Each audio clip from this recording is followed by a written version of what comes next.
magandang mensahe mula sa tagapaglikha natin.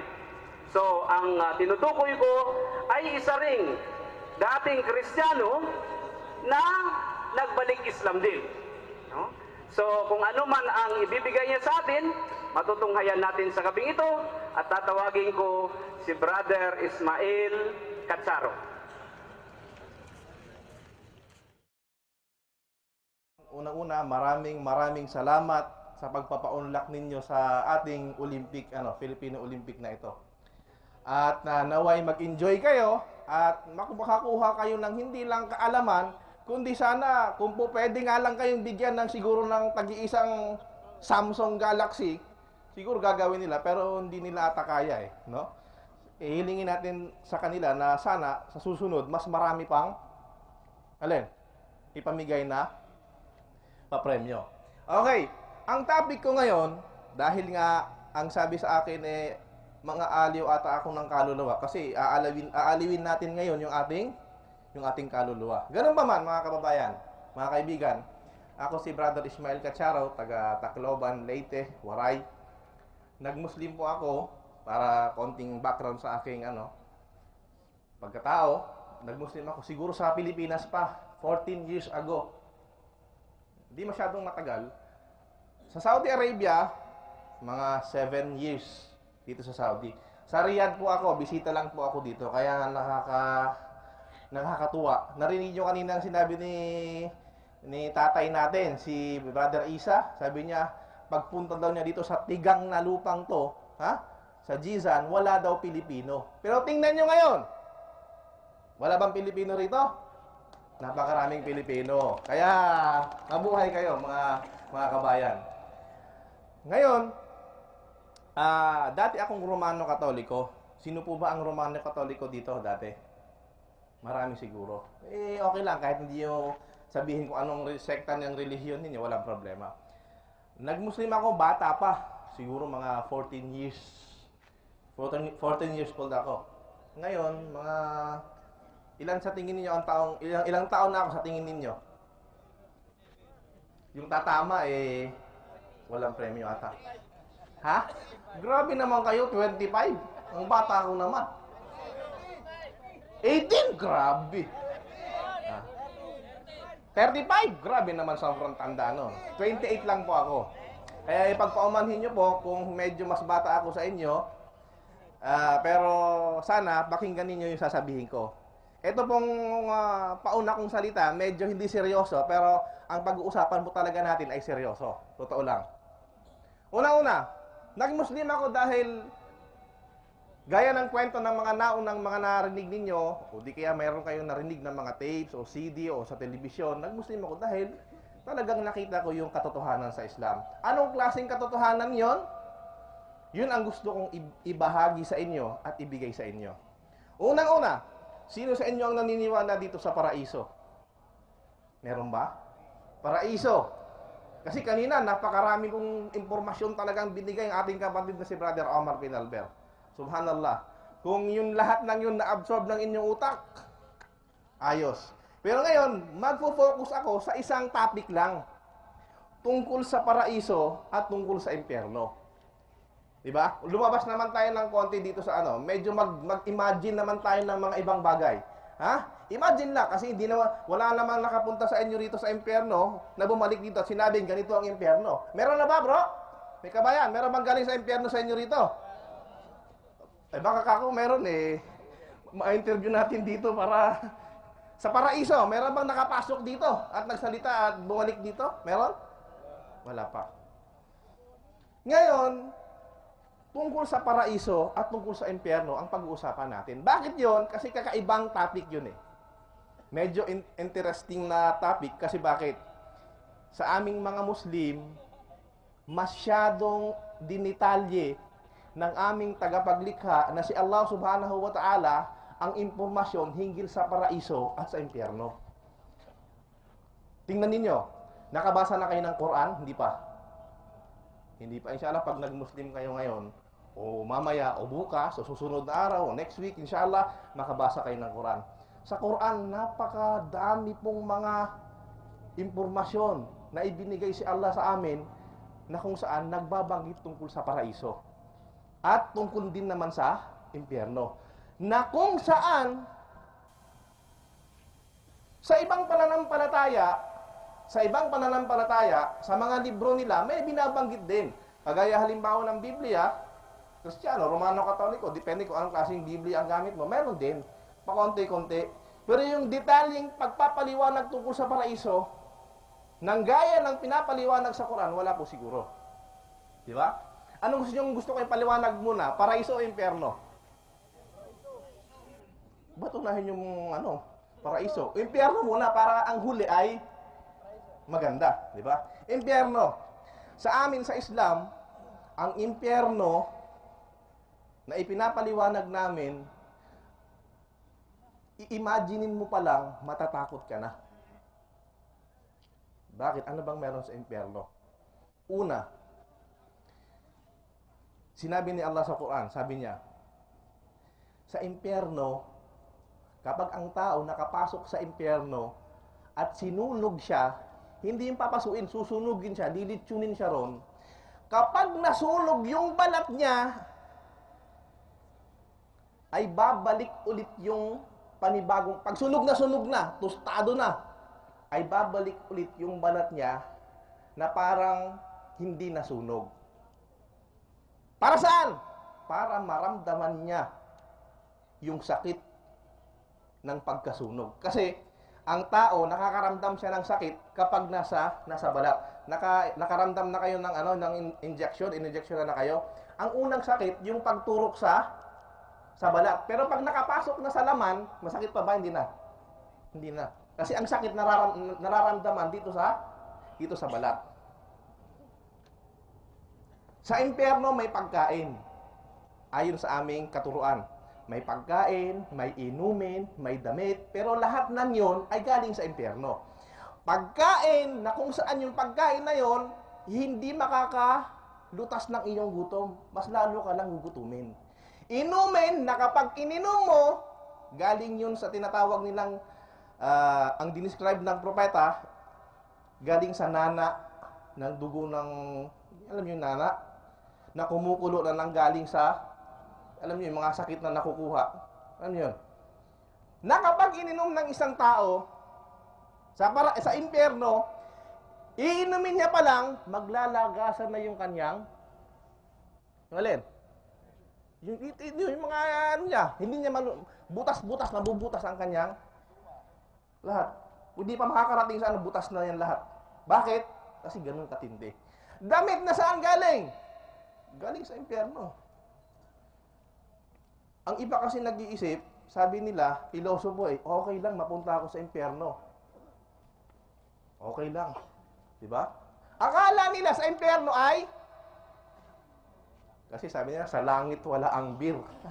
Baka nasa impyerno ang beer, kasi sa langit wala ang beer. Hindi. Kapag binarusahan ka ng Diyos, wala kang kasama. Tandaan yan, wala kang kasama. Ano pa? Sa impyerno, napakaraming parusa. Ang apoy sa impyerno ay 1,000, yung nakikita nyo apoy dito sa mundong ito, ay 1% lamang. 1% lamang. Ang sabi ng ibang mga pantas sa amin, hindi 1%, kundi singaw lang. Singaw nga lang Pero kung natin yung 1%, ang apoy dito, nakakita na kayo ng acetylene. Yung acetylene, iturok dito sa ulo ninyo, ano mangyari? Bakal butas Ikaw baka hindi ka mabutas? Yung acetylene, nakikita natin yung tindi ng apoy na yon, ay 1% lang po yun ng 70% ng apoy ng impyerno. Nakukuha nyo ba? Napipicture out nyo, mga kabayan? Gaano katindi yun?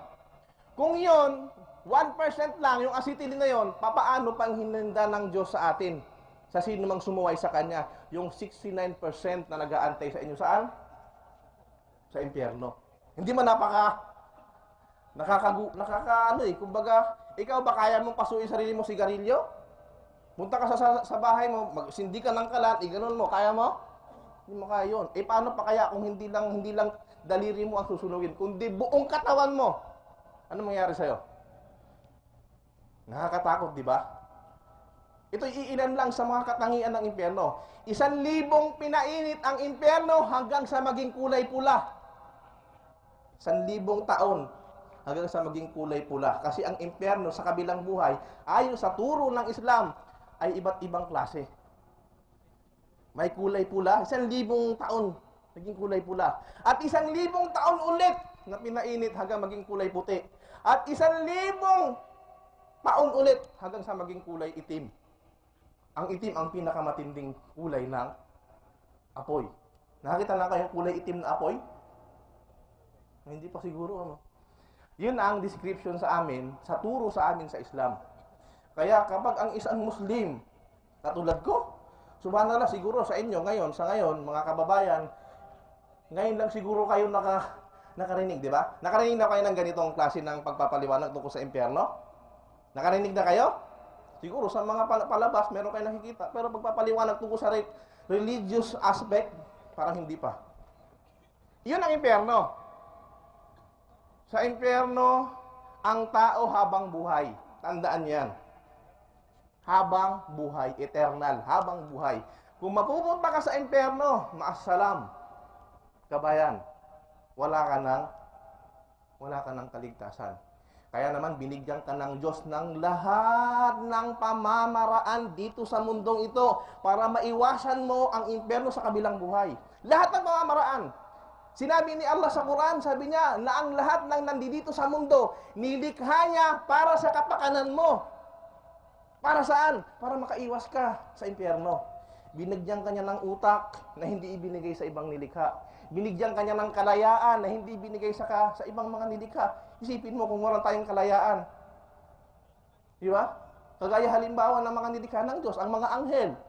Alam niyo ba ang mga anghel kahit nilikha sila ng Diyos, oo, hindi sila sumusuway, pero wala silang kalayaan. Tayo may kalayaan. Di ba? Tayo may kalayaan. Binigyan ka ng Diyos, di ba? Ng sabihin talino para iwasan mo yung tinatawag na impyerno. Isipan mo, nagpababa siya ng mga propeta, nagpababa ng mga libro, yung mga propeta may mga milagrong dala-dala, yung mga propeta may mga ano sila, kita nyo, yung mga propetang sinasabi ni Ustad kanina, Ustad Amar Pinalber, may mga milagro silang ginawa para lang maniwala kayo, nakapagbuhay ng patay, si Jesus Christ.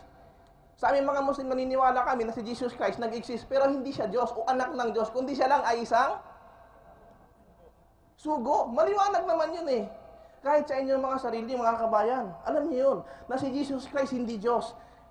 Mas madali ninyong paniwalaan. Ako dating Romano Katoliko, mas madali ninyong paniniwalaan at mas madali ninyong hahanapan ng ebidensya sa Biblia na si Jesus Christ ay sugo kesa hanapan ninyo ng ebidensya na si Jesus Christ ay Diyos o anak ng Diyos.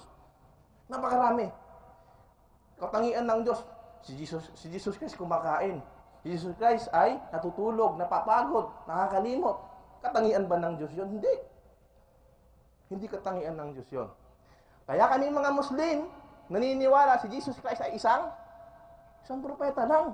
Tingnan niyo si Jesus Christ, nakabuhay ng patay. Hinimas lang, nakabuhay ng patay. Milagro! Na kung nandoon ka sa panahon niya siguro, maniniwala ka sa Kanya. Kasi bakit? Patunay ng Diyos na siya ay makapangyarihan. Para maniwala ka sa Kanya, sumunod ka kay Jesus Christ para maiwasan mo ang impyerno. Kasi ang mga sugo, sila ang nagdadala sa atin papunta sa paraiso. Ang mga sugo. Si Moises, si Jesus Christ, nakapagpapagaling ng bulag. Yung may keto, napagaling niya. Si Moises, anong ginawa ni Moises? Milagro, nahati ang dagat. Di ba? Sa tingin ninyo, meron bang taong stick lang kung hawakan niya, ipalo niya sa dagat, mahating dagat? Wala. Kapangyarihan galing sa Diyos. Para saan? Para sa'yo, kabayan. Para maniwala ka na may nag-iisang Diyos. At winawarningan ka niya sa pamamagitan ng propeta na ingat kayo sa impyerno. Kasi bakit? Yun ang hinihanda. U'iddat lil kafirin. U'iddat lil kafirin. U'iddat lil kafirin. Ang apoy ng impyerno, hinanda ni Allah sa sino mang hindi naniwala sa Kanya. At hindi naniwala sa Kanya. Ang hindi naniwala sa Kanya. Tandaan niyo yan. Ang paniniwala ay mapupunta lamang, ang paraiso ay mapupunta lamang sa isang taong naniniwala. At ang hindi naniniwala ay inihanda yun, ang hindi naniniwala ay hinindaan ni Allah ng impyerno. Mga kababayan, gusto ko pong maintindihan ninyo na sa amin sa Islam, kumpleto ang aming katuruan, lalong-lalo na pagdating sa paraiso at saka sa impyerno. Naintindihan nyo siguro nung maayos yung tungo sa impyerno. Kaya hindi pa huli ang lahat. Mga panaliwanag kanina ni Brother Omar Pinarber, hindi pa huli ang lahat, bro. Para iligtas ninyo ang inyong mga sarili laban sa naglalagablab na apoy. Hindi pa huli ang lahat. Meron pa kayo ngayon, bukas, sa susunod na araw. Hanggat hindi pa lumulubog ang araw sa sa silangan, meron pa kayong pag-asa. Diba? Kaya nga lang, kailan nyo marirealize yun? Ngayon, bukas, net na lang. Diba? Yun ay ang isang masamang side na ibinigay sa atin ng Diyos na kung saan iwasan niyo yun. Nilikha kayo ng Diyos at binigyan kayo ng kakayanan para iwasan ng impyerno. Tingnan ninyo. Ang kalangitan, ang kalupaan, ang tao, ang karagatan, di ba? Ang kabundukan, ang mga hayop, lahat ng yan nilikha ng Diyos para sa tao. Walakad karramna bani Adam. Tunay na binigyan namin ng parangal ang mga angkan ni Adan. Mararangal tayo eh. Mararangal tayo at binigyan tayo ng gantimpala ng Diyos. Ibinigay sa atin ang kalayaan at binigyan tayo ng talino. Kaya gamitin po natin yun. Dako naman tayo saan? Saan tayo pupunta? Kasi seryoso kayo ngayon eh. Ganun pala ang impyerno sa Islam. Ganun ang impyerno, bro. Binabalaan ko kayo. Punta naman tayo saan? Sa paraiso naman tayo. Para ngumiti. ngumiti naman kayo. Paraiso naman tayo ngayon. Alam nyo ba na yung kanta na sa langit wala ang bir ay kasalungat sa turo sa Islam? Hindi lang bir ang meron sa paraiso. By the way, ulitin ko yung impyerno. Ang impyerno naman, sa paniniwalang Islam, ay meron siyang baitang. Ganong ka-eksakto, ganong ka-detalyado ang turo ng Islam sa impyerno. Baitang, 7 baitang. 1, 2, 3, 4, 5, 6, 7. Kasi yung baitang na yun, pababa. Pababa naman siya. Ha? Pababa. Ang pinakamasidhing na pupunta sa pinakababa, nako, masidhing-masidhi. Sa paraiso naman, balikan natin. Umpisa natin ang paraiso sa pamamagitan ng pagsabi na ang paraiso naman ay inihanda ng Diyos. Ha? Uiddat lil muttaqin. Ito naman, ang paraiso naman ay inihanda ni Allah ng Diyos ng makapangyarihan para sa isang taong naniniwala sa Kanya at natatakot para sa Kanya at umiilag na magkasala para lamang sa Kanya. Kung kanina ang impyerno inihanda ng Diyos para siya ay sa mga hindi naniniwala, kabaliktaran nun, ang paraiso ay inihanda ng Diyos para sa mga naniniwala sa Kanya. Ang paraiso ay may baitang din. Tingnan ninyo kung gaano ang biyaya ng Diyos sa atin. Ang impyerno, 7 lang. Samantalang ang paraiso, sabi ng Propeta Muhammad sallallahu alaihi wasallam, tunay na sa paraiso ay naghanda si Allah subhanahu wa ta'ala para sa taong mga nakikidigma. Ha? Sa paraiso ay inihanda niya ang 100 level. 100 level ng paraiso. Ang pinakamataas dito, ang pangalan, tingnan nyo ha, ganun kadetalyado ang Islam sa paraiso, may pangalan pa yung ika-100. Ang sabi ng Diyos, ang sabi ni Allah, sabi ni Propeta Muhammad sallallahu alaihi wasallam, sabi niya, ang pinakagitna dito at ang pinakamataas dito, ang pangalan niya, Firdausul A'la. Firdausul A'la, ang pinakamataas. Kaya kung hihiling kayo sa Diyos, yung tamang Diyos ang paghihilingan ninyo, inshallah, ibigay sa inyo. Pero kung sa hindi tamang Diyos kayo hihiling, baka hindi ibigay sa inyo. Sa tamang Diyos kayo mananalangin. Alin nyo, sabi ni Propeta Muhammad, kaya kung mananalangin kayo sa Diyos, ng paraiso ay hilingin ninyo sa Kanya ang pinakamataas. O Diyos ko po, ibigay mo po sa akin ang pinakamataas na paraiso. Ha? Yung paraisong yon sa taas nun, yung trono na ng Diyos. Ang trono ni Allah subhanahu wa ta'ala na kung saan siya ay nakalukluk doon. Nasa baba noon, sa pagitan ng paraiso na yon, sa bubungan ng paraiso at ng trono ng Diyos, ay dumadalay po ang dalawang batis. Di ba, naglalakbay yung ating, di ba? Nai-imagine nyo ba kung paano? Naglalakbay ang dalawang batis. 100 kumpara mo sa 3, sa 7 baitang. Hindi ba ganun kabait ang Diyos? Ganun kabait ang Diyos sa Islam. Subhanallah.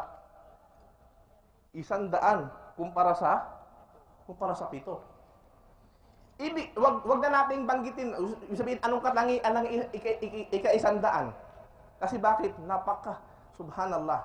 Sabi ni Propeta Muhammad sallallahu alaihi wasallam, sabi niya, "Mala aynun ra'at, wala udhunun sami'at, wala khatara ala qalbi bashar." Sa paraiso, ang meron dito ay mala aynun ra'at. Wala pang matang nakakita sa sobrang ganda. Kumpara ninyo, lahat ng nakita ninyo, wala pang matang nakakita. Wala pang tengang nakarinig. Pinakamagandang narinig ninyo, kumpara ninyo, wala yan. Wala khatara ala qalbi bashar. At hindi man lang sumagi ang kagandahan nito sa puso ni numan. Kahit sino, wala pa. Sa sobrang ganda. Dito sa paraiso, sa ika-100, nandito yung mga pious person, ha? Yung mga martir, yung mga propeta, yung mga scholar, nandito lahat sa pinakamaitaas.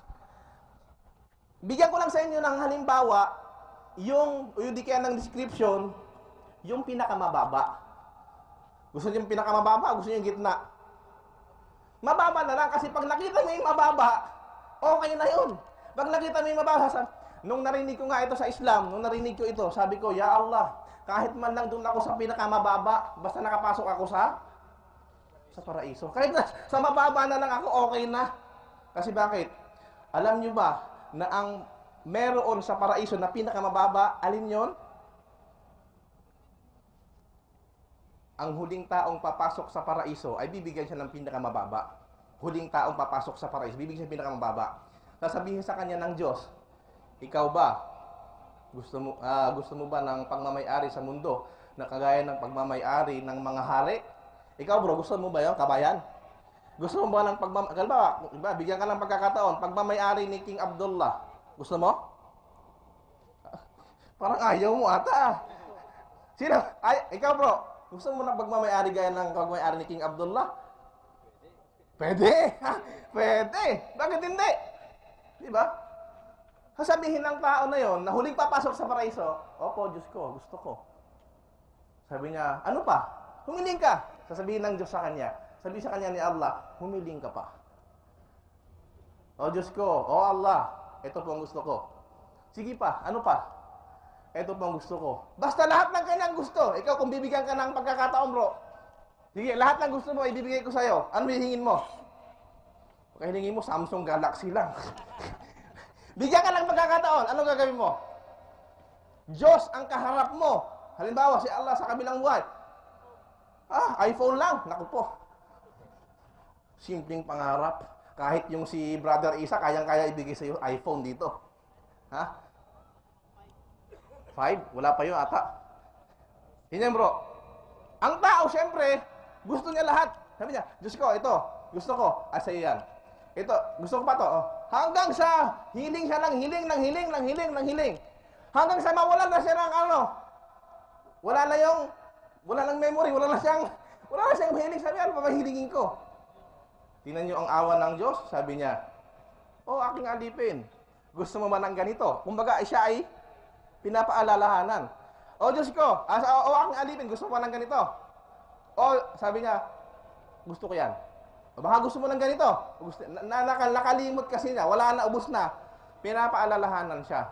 Sabi ng Diyos sa araw ng paghukom, sasabihin niya, gusto mo ba ng pagmamay-ari ng mundo at ng nilalaman nito? Ikaw naman bro, kasi kanina kay King Abdullah tayo. Gusto mo ba ang pagmamay-ari mo, mundo at ng nilalaman nito? Gusto mo? Anong gagawin ko sa mundo? Ang liit-liit ko. Ang laki ng mundo. Isipin mo, Hindi, kasi sa kabilang buhay, sa paraiso, ang tao napakalaki.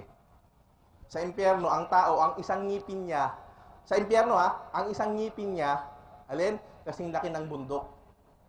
Ganun ka detalye, pati yung taong papasok sa impyerno, dinitalye na ang kanyang ngipin kasing laki ng bundok. At ang tao, dinitalye sa Islam, na kapag papasok ng paraiso ay kasing laki ni Adan. Alam niyo kung gaano kalaki si Adan? Hindi niyo alam. Ganun kadetalyado ang turo ng Islam. Nagpapatunay na ang Islam ay tamang relihiyon. Si Adan ay 60 feet. May 60 feet ba sa inyo dito? 60 footer dito? 60 feet at 8 feet ang kanyang. Ay, salamat kung papasok ako. Napagkaitan kasi ako ng tangkad dito sa mundo. Ay, salamat kung sa paraiso. Hindi pala ako. Walang papasok sa paraiso na nalin. Naunano, walang papasok. Alhamdulillah, papasok ako sa paraiso, hindi ako unano. Kasi bakit walang papasok doon na gano'n? Tingnan ninyo.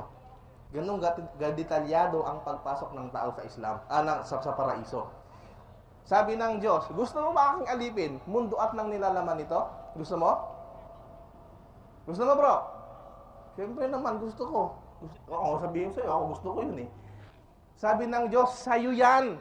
Sino yung taong yun? Huling papasok sa paraiso yun eh. Huling papasok sa paraiso. Sabi niya, gusto ko. Sabi ng Diyos, sa'yo yan. At hindi lang yan. 10 times ng buong mundo at ng nilalaman nito. Allahu Akbar.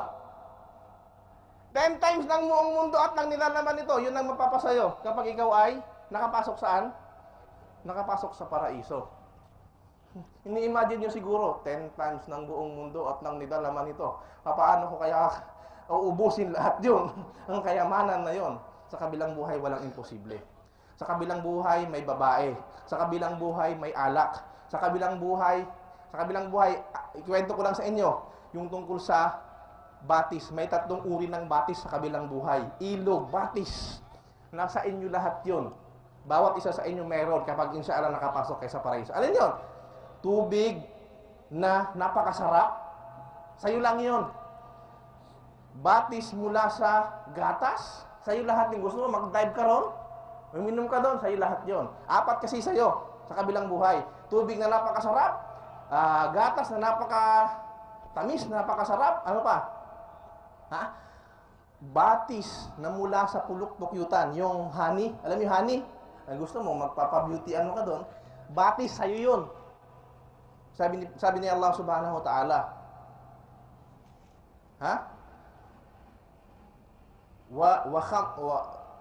Wa anharun min asalin musaffa. At yung pinakahuli, alak.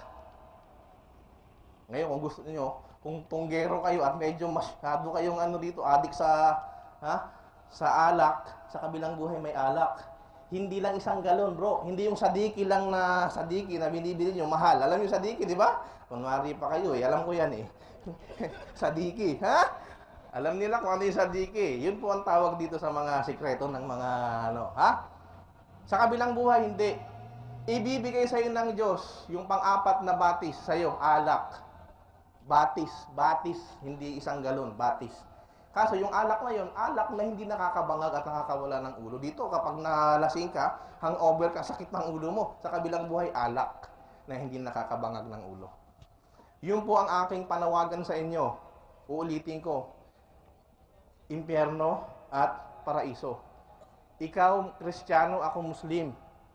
Bakit nagkaganon? Kung naniniwala ka sa paraiso at naniniwala ako sa paraiso, naniniwala ka sa impyerno at naniniwala sa impyerno, bakit ka naging Kristiyano at bakit ako naging Muslim? At bakit nandiyan ka ngayon at matutindi dito ako? Panawagan ko sa inyong lahat yon, mga kabayan, na pag-isipan ninyong mabuti ang inyong kinalalagyang relihiyon ngayon. Ang Romano Katoliko, sad to say, ang Romano Katoliko na pinanggalingan ko, ayon sa pag-aaral ko, ang pinakamahinang sekta ng relihiyon ng Kristyanismo sa Pilipinas. Anong palatandaan? Anong ebidensya? Napakarami pong lumilipat ng ibang relihiyon mula sa Romano Katoliko. Pero Iglesia ni Cristo, Born Again, ang dating daan, JIL, Mormons, minsan hindi sila masyadong lumilipat. Pero dito, sa mga nag-Muslim na nasa paligid niyo, ang karamihan dyan, Roman Catholic. Kung Roman Catholic kayo, o ano man ang kinabibilangan ninyong sekta, pag-isipan niyo yun, sapagkat totoo lang kabayan. Totoo lang kabayan, may paglalagyan kayo.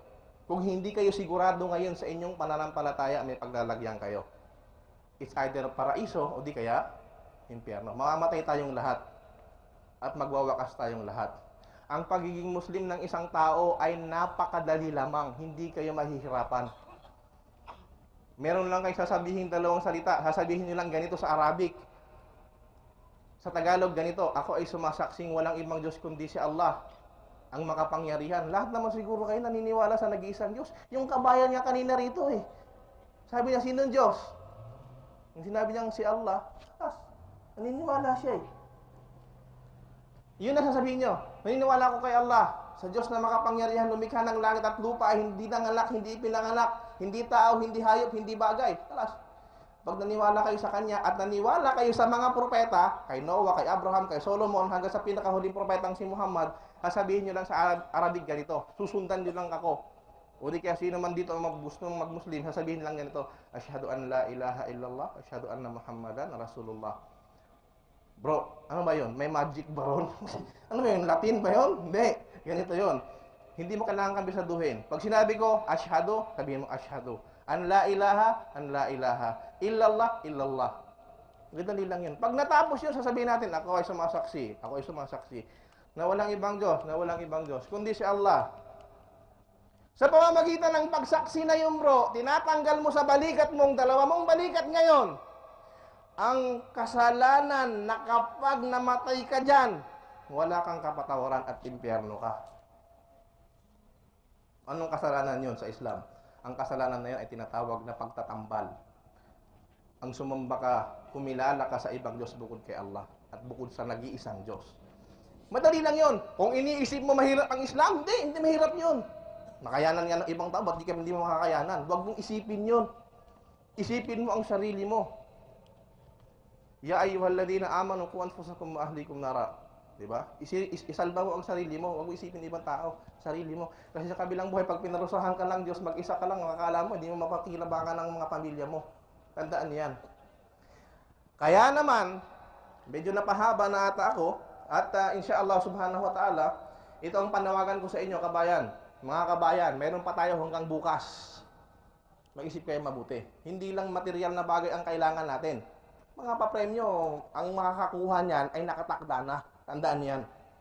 Ang mga papremyo dyan ay nakatakda na kung sino makakakuha dyan. Tandaan yan.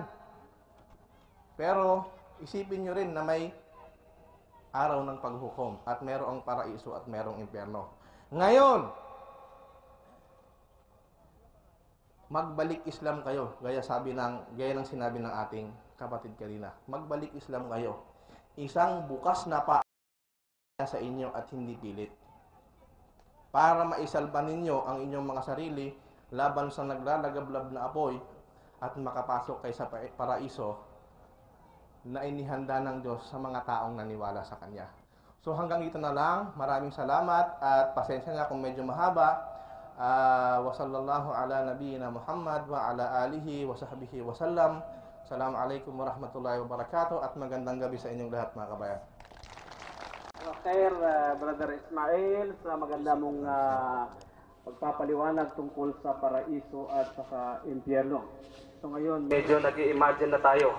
No? Itigil niyo yung pag-imagine na yan. Kasi mauwian yan, tatawa ka lang mag-isa. Okay? So, inshallah. Actually mga kapatid, mga kababayan, katulad na nasabi ng brother natin, sa paraiso, walang pangit doon. Kaya kung pangit ka, huwag ka na mangarap. Ganun ba yun?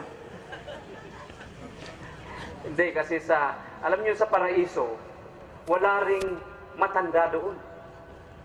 Puro bata. Okay? Kaya naman, kawawa yung mga matatanda dito. Yes. Doon kasi sa paraiso, ang edad ng tao doon, pari-pariho tayo. Ano sa palagay nyo? Ilang taon kaya? Ha? Huwag namang isang buwan. 16? Hindi. Doon tayo sa medyo katamtaman na, kumbaga pa, malakas tayo. Ano? Yun ang edad, itong edad natin na to, yun ang edad kung saan itinaas ng Allah si Propeta Jesus sa langit. Ilang taon siya noon?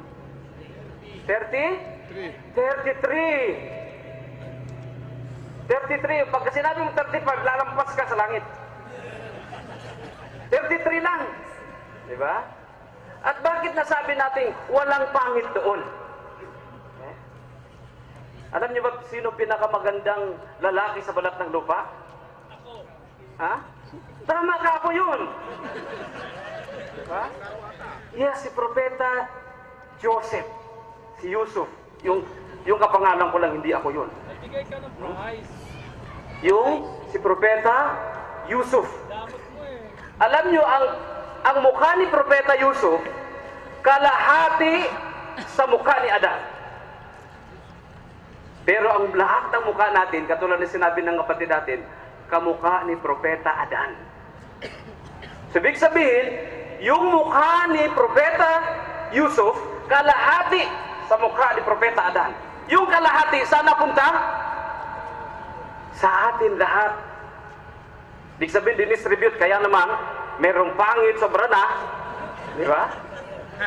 Meron namang katamtaman lang. Di ba? Pero sa pagka namatay tayo, pari-pariho na tayo, mga pogi na tayong lahat. Huwag lang kung napunta ka sa impyerno. Katulad din sinabi niya, iba ang mga mukha sa impyerno, nakakatakot. Ngayon, sino sa inyo ang gustong pumasok sa impyerno? Taas ang kamay. May papremyo pa ako. Ba't ayaw nyo? Ha? Ano bang meron doon? Apoy? Bakit? Sino nakapunta sa inyo doon? Wala? Okay. Pangalan pa lang impyerno, nakakatakot na. Mainit. Dala na tayo para extinguisher doon. Ha? Mainit na. Lahat tayo gusto natin ng paraiso. Di ba? Sino gusto ng paraiso? Wala price niyan. Doon na lang sa paraiso. Okay? So lahat tayo, pakiulit ka, sino gusto sa inyo ng paraiso? Taas ang kamay. Napakaraming gusto sa atin. Pero paano natin mapapasukan itong paraiso na to kung hindi natin sinasambang nagmamayari ng paraiso? Di ba? Sino bang nagmamayari ng paraiso? Allah. Kay Jesus ba yun? Kay Jesus ba ang paraiso? Hindi. Sa Allah ang may-ari ng paraiso. Di ba? O, ito na. Kabahagi ng paraiso. So, ang nagmamay-ari ang Allah. Hindi si Jesus. Ngayon, dahil gusto natin ng paraiso, sino sa inyong dito ang gusto ng susi ng paraiso? Pakitaas ang kamay. Susi ng paraiso. Taas ang kamay. Ay, ang dami ng gusto ng susi. Alam niyo ba kung anong susi yan? Hindi? Gusto niyo malaman? Okay. Ang susi ng paraiso, mga kapatid, ay yung binanggit ng ating kapatid kanina.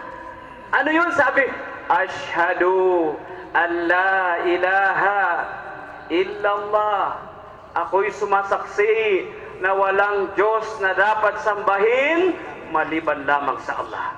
Sinong gusto ng susi na yan? Taas ang kamay. Ngayon, ganun lang ba? Dapat nating banggitin dito sa harap. So final question, sinong gusto sa inyo at pumunta dito sa harap? Huwag lang yung kailangan patunayan natin.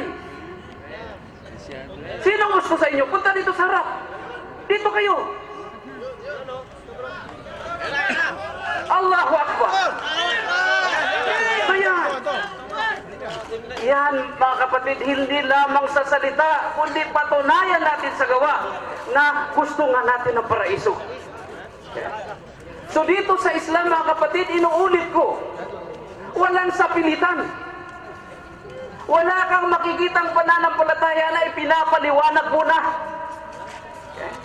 Bago ito, tatanungin ng tao kung gusto niya. Dahil kapag ka tinanong mong tao gusto ng ganito na hindi niya alam, ibig sabihin napipilitan lang siya. Diba? Sumasa Allah. Ito na ba ang gusto ng susi ng paraiso? So medyo atras-atras kayo doon. Baka mahulog tayo sa impyerno. Kayo ba itapat sa inyong mga sarili na gusto ng susi ng paraiso? Sigurado kayo? Inuulit ko, sabi ng Allah, la ikraha fid din, walang sapilitan sa pananampalataya. Pero dahil gusto ninyo, hindi kayo mabibigo sa inyong tinuran ngayon na iligtas ang ating sarili sa naglalagablab na apoy sa impyerno. Okay? So, sana ba yung magpapasyahadas kanila? Nakagampanya. Tinatawagan pa. Baka mayroon pa eh. So, kung sino sa inyo ang gusto pa dyan, maaari siyang humabol. Naiyak ako. Huwag kayong mahiya. Doon tayong mahiya sa Allah na siyang lumikha sa atin. So, habang inintay natin, Masya Allah, habang inintay natin yung magpapasyahada, dito sa harapan ko, lahat ba kayo'y hindi pa Muslim? Sinong hindi pa Muslim dito? Taas ang kamay. Okay. Taas ulit ang kamay. Sino hindi pa Muslim? Okay. Tanong ko, sinong ipinanganak sa inyo na Kristiyano dito? Taas ang kamay. Okay. Ngayon mga kapatid, patutunayan natin hindi kayo mga Kristiyano. Dahil lahat tayo'y Muslim. Ano sabi ni Propeta Muhammad? Sabi niya, kullu mauludun yuladu alal fitrah. Lahat ng ipinanganak na bata, ipinanganak siya sa likas na pananampalataya niya. Ano yun? Ang naniniwala sa nag-iisang Diyos.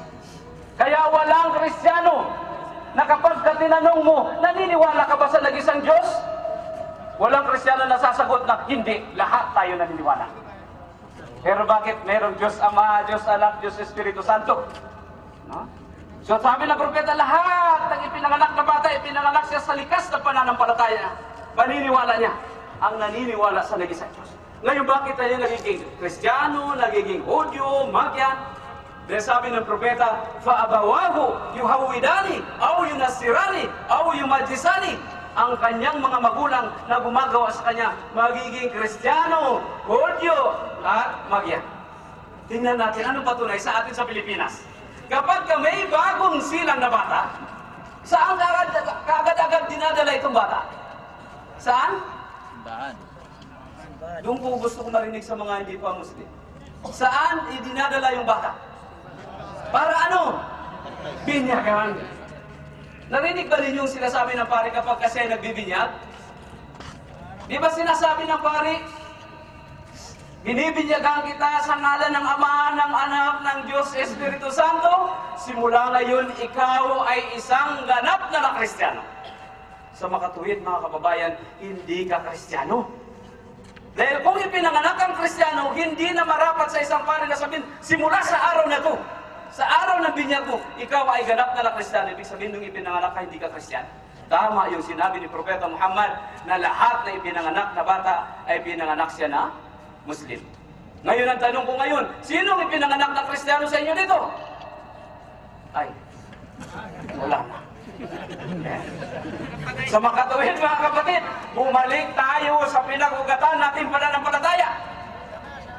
Kaya naman ito mga kapatid natin dito, kapag ka nagsihada sila, pansamantala tayong tinatawag na balik Islam. Bakit? Dahil nanumbalik lang tayo sa pinag-ugatan nating pananampalataya.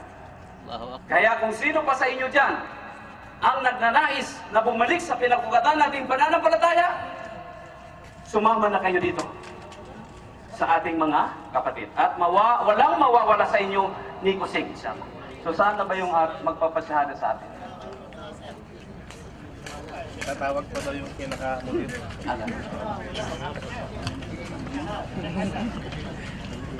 So, pangalawang tanong ko, kayo ba ay tapat sa inyong sarili? Walang pumilit sa inyo, ha? Good, alhamdulillah. So ngayon mga kapatid, ang tangi lamang ninyong sasabihin ngayon ay yung panunumpa na ito ang sinasabi kong susi ng paraiso. Anong kahulugan niya sa Tagalog para hindi tayo ma-mesmerize? Ibig sabihin, parang minamagic-magic tayo.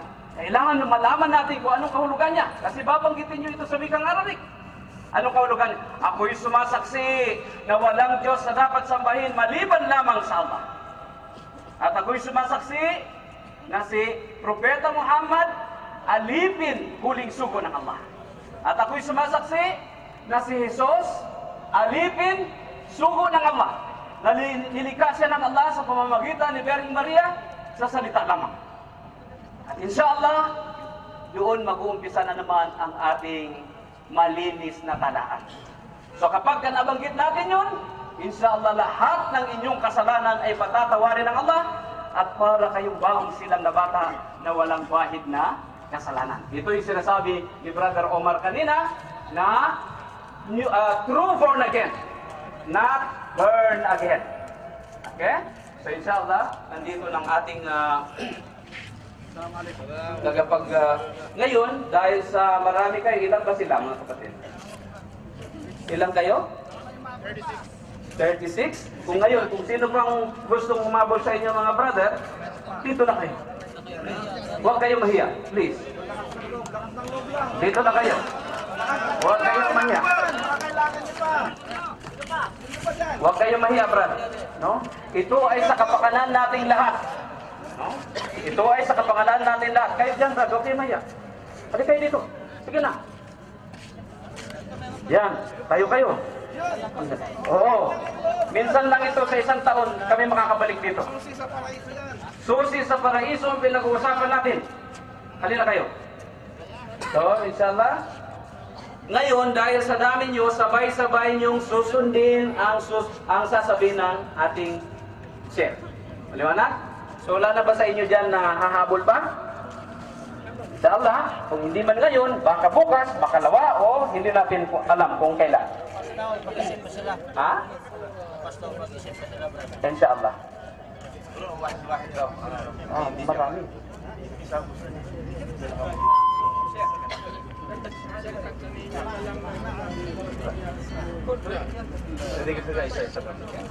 So sundin lang ninyo, ha? Lakasan nyo. مشكلة واحد كل واحد اثنين ثلاثة لا لازم يعني أحسن على جهالتين فقط أحسن طيب الحمد لله رب العالمين الحمد لله رب العالمين الحمد لله رب العالمين الحمد لله رب العالمين الحمد لله رب العالمين الله أكبر الله Pagpapatirapan ng pasasalamat yan. So nakikita nyo, yan ay pagpapatirapan ng pagpapasalamat. Pagpapasalamat siya sa Allah subhanahu wa ta'ala dahil meron na naman tayong mga kababayan na nagabayan ng Allah subhanahu wa ta'ala sa matubid na landas. Ibig sabihin nun, no? Inahon ng Allah sa naglalagablab na apoy. Okay? So dahil sa tuwa niya, siya ay nagpasalamat sa Allah subhanahu wa ta'ala. So, siya.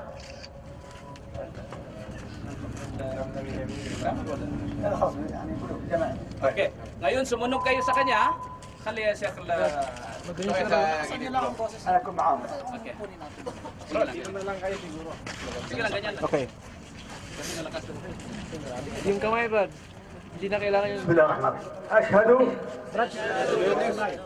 أن لا إله إلا الله وأشهد أن محمد عبد الله ورسوله وأشهد أن عيسى ابن مريم عبد الله ورسوله الحمد لله رب العالمين الله أكبر الله أكبر Masya Allah, ngayon kayo ay ganap ng mga Muslim ulit. Masya Allah. So, welcome mga kapatid. Batiin natin kamo.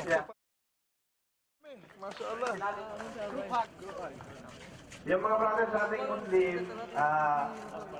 babi po kayo at hayakapin natin yung mga bago nating kapananampalataya. Alhamdulillah, para welcome po natin sila. Mamaya po pagkatapos kayong anuhin, yakapin at i-congratulate, wag po kayong aalis dyan at pupunta po tayo sa isang lugar lamang. Isang lugar lang. Kayo lang naman nagsyahada.